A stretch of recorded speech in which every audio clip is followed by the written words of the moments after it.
This question is for both candidates. Are you confident that you will win the votes in Congress? Can you give a reason for that?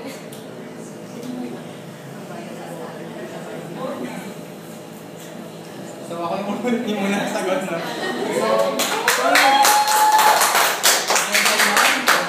Kung hindi ako nagkakamali, yung tanong ay kung confident ba ako na makuha yung boto ng mamamayan? Kung ako ba, ito ba ay nangangulugan na kung ako mananalo? Ganun ba? So, yung boto ko, ako ay confident ko na sapat po yung ginawa ko upang makumbinse mo kayo na dito po tayo sa nakakabuti. Dito po yung konkretong solusyon sa mga problema natin.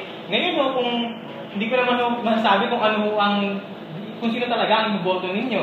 Pero ako ay tiwala, no, na sapat po yung effort na binigay ko upang makumbinsi kayo at upang patunayan sa inyo na konkreto nga talaga yung solusyon na ibibigay ko sa inyo. Manalo man ako o matalo sa eleksyon. Yun lamang po. Ako naman ang mag-e-end. Ako ang magtatapos ng question and answer na to. So, ako ay confident na mananalo ako dahil naniniwala ako na gusto sabihin na kayo sa good governance at sa